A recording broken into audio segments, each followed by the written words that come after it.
Você acha que corre esse risco da pessoa achar que talvez tenha muita gente que imagina, pô, mas tá querendo transformar a igreja numa empresa, não sei É, o quê? é, Já ouviu isso? Alguém falar? já ouvi algumas vezes, mas ele começa a assistir as aulas, ele vê que não, Aham. porque isso é tudo escorado na palavra de Deus, né? Então, nós não fazemos nada lá que não seja escorado na palavra do Senhor. Então, todas as técnicas, tudo que a gente ensina lá, ajudam grandemente as igrejas, né? Uhum. Por quê? Porque são técnicas lícitas, são coisas que foram feitas por personagens bíblicos também, né?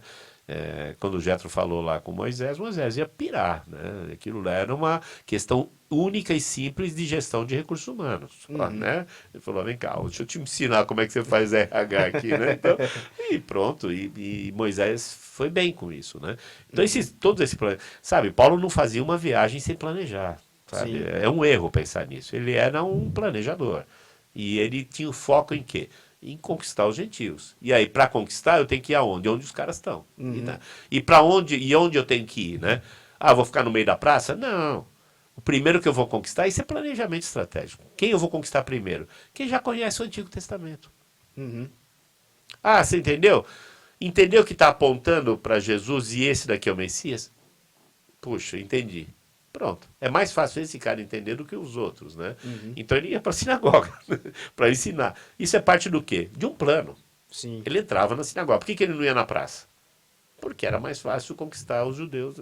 Então, tudo isso é feito através de um plano. E o plano, e assim, se você colocar em termos de planejamento estratégico, você coloca os 3 anos de Jesus no seu ministério, nem todos os livros do mundo conseguiriam caber o que ele fez, né? Uhum. E como é que você consegue fazer isso? Com um planejamento estratégico divino, né? Então ele veio e cada passo dele era, né? E ele previa o passo seguinte, olha, vai acontecer isso, acontecer É. aquilo, né? E isso que é? É um plano. Por isso que o plano é o plano de Deus. E o plano de Deus é bem concatenado. Uhum. Tem análise da situação externa, análise sua, interna da sua igreja, tem análise do meio ambiente, depois objetivos têm que ser claros, estratégias têm que ser caminhos para chegar ao objetivo. Só que não adianta você ficar voando, né? Ah, não, objetivo 1, queremos que a igreja cresça muito. Tá bom, irmão, quanto? Quantas almas você quer conseguir quando você sai para um evangelismo? Uhum. Ah, mas Deus pode fazer mais? Só pode. Ele pode fazer muito mais. Mas dá um número inicial Sim. para que você possa ir atrás. Então, eu trabalho muito isso com o pessoal. Né? Ah, não, mas isso vai dar. Não tem problema nenhum você fazer isso. Sabe por quê, querido? Nós temos pouco tempo, Jesus está voltando. Uhum. Então, se o Senhor está voltando, nós temos que trazer o maior número de pessoas para o reino de Deus. Quem é que tem que fazer isso? Nós.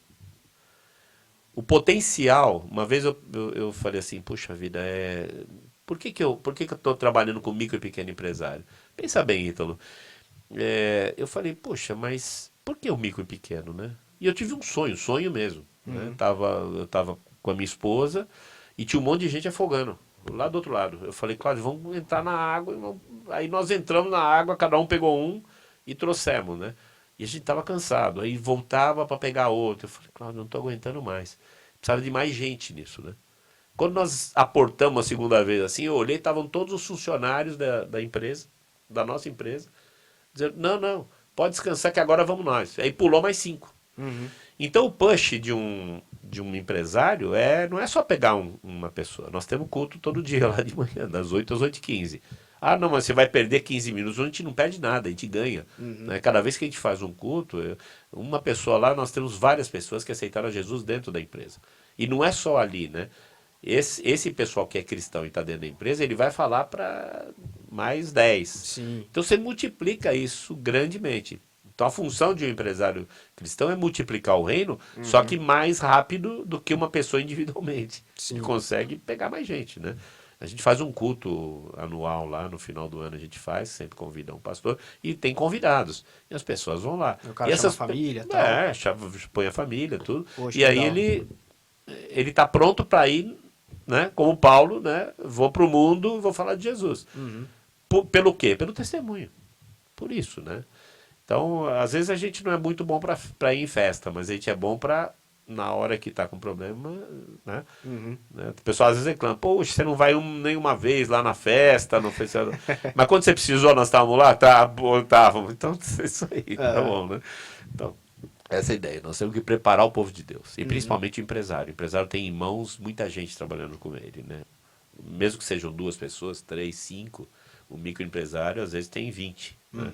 O pequeno empresário tem 20, né? Então é bastante gente, né? Poxa, é uma forma muito, muito inteligente assim de você fazer, porque as expandir. pessoas, elas ligam muito o evangelismo assim, ah, vamos entregar panfleto, ou então vamos, sei lá, fazer pregação, enfim, fazer uma cruzada evangélica, mas às vezes elas esquecem assim Do dia a dia. do dia a dia, desses pequenos detalhes, né? Eu verdade. tava até no último podcast que eu gravei, eu tava conversando com um aluno que ingressou recentemente no EAD do seminário, e ele é aqui da igreja, e a gente tem tentado assim renovar o ambiente, fazer umas mudanças para ver se a gente começa mesmo a trabalhar esse evangelismo, mas sem esse evangelismo positivo de você, mas você mostrar para a pessoa e ela querer vir, né? E a gente comentou do Timothy Keller e tal, de alguns caras que eles têm assim essa visão de que, meu, você tem uma missão nesse mundo aqui e Deus não quer nada extraordinário nesse sentido. Ele quer que você, no seu dia a dia... Fala com seu vizinho. Exatamente. Lá eu moro num condomínio. Eu dou aula de macarrão lá de vez em quando e dou... É só coisa que engorda, né, mano? Aí eu dou aula de macarrão, boa. Coisa boa. Macarrão, pão e tal. E o pessoal que tá lá, eu oro antes de começar. Pessoal, vamos orar? Tem de tudo ali, né? Tem espírita, tem não sei quem, tem gente. E ninguém recusa oração. Nada, incrível, né? Todo mundo ora e, puxa, mas vocês são pessoas diferentes. Na empresa a gente tem uma horta pro lado de fora. E aí, o que você ganha com isso? Eu ganho que as pessoas que passam aí falam assim, puxa vida, essa empresa é diferente. Né? E aí eles colhem aquilo e a gente leva uma palavra do Senhor para eles, né? É vizinho, né? É aquele negócio da conchinha, né? Aquele monte de concha na praia, o cara jogando uma.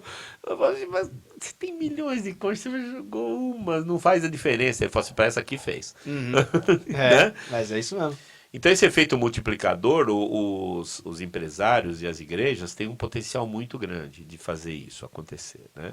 E muitas vezes, Ítalo, eu vejo assim, que muitas vezes um pregador vai lá na frente e fala, e aí as pessoas ficam assim, falam assim, puxa vida, mas por que será que na palavra de Deus está escrito essa frase aqui, né? Por que essa frase aqui foi importante, né? Corram para a esquerda ou para a direita, para o barco, etc. Como é que era o barco, né? O barco era grande, era pequeno, era... Né? E a gente vai ver que os negócios eram diferentes, né? Era a realidade de um barco daquele, para encher 2 palitos, né? Você pega 2 redes pesadas daquela, você enche o barco, né, de peixe. E podia afundar, né? Mas o barco era um barco enorme, que tinha vela. Não, era um barquinho pequenininho, né? O que é isso? É contexto, né? Contexto que você tem que usar na hora que você pregar. Pessoal, calma aí, ó. Você elucida mesmo pro cara. O cara, né? abre, ele vê o meio ambiente. Exato. Ele se coloca dentro do meio ambiente do personagem bíblico. Ele entende que ali, quando tinha uma tempestade no mar ali, o cara não tava num Titanic, o cara tava num barquinho. Qualquer ondinha lá derruba Exatamente. o barco, né? Qualquer coisa vira. Então para ter esse conceito, ele precisa saber o tamanho do Mar da Galileia, ele precisa saber que o Mar Morto é assim, assado. E eu uso muita coisa de ciências exatas dentro de administração e dentro de geografia, né? O cara às vezes não entende, ele fala assim, puxa, mas por que o Mar Morto é assim, né? E a gente começa a falar de evaporação, de coisa física, né? Sim. De física, química, de por que o Mar Morto é tão rico com todos os sais minerais, tudo, eles não entendem isso, por que o cara flutua e tal. E, né, datação. Datação é uma aula que deveria ser um terror. A gente tenta deixar bem bonitinho. O cara entender como é que funciona o carbono 14, né? O isótopo vem do espaço e vem, e aí muda. Como é que muda? Isso é química, tá vendo, pessoal?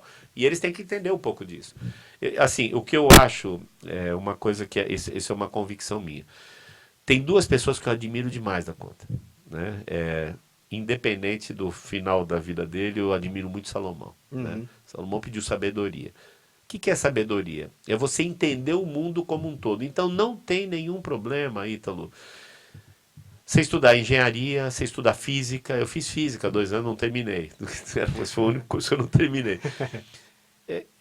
Não tem problema nenhum você estudar física e estudar administração, que é uma ciência, é uma ciência social, né? Sim. Você fala assim, não é uma assistência, a administração é uma ciência de gestão mesmo, mas é uma gestão social, né? Então, não tem problema nenhum você falar de coisas que são ciências exatas, junto com a administração, junto com marketing, que é olhar para o lado de fora.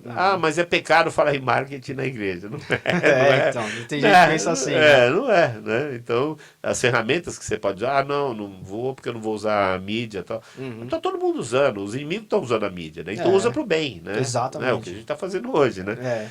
Então, não tem problema nenhum você estudar todas essas coisas, estudar micro e pequeno empresário, junto com não sei o quê. Tudo isso tem que trazer benefício para... Né? Então, cada uma dessas coisas trazem benefício para as pessoas que estão lá dentro. E a cabeça deles tem que funcionar aberta, né? Você vai numa exposição de Leonardo da Vinci, que é o segundo cara aí que eu admiro muito, né?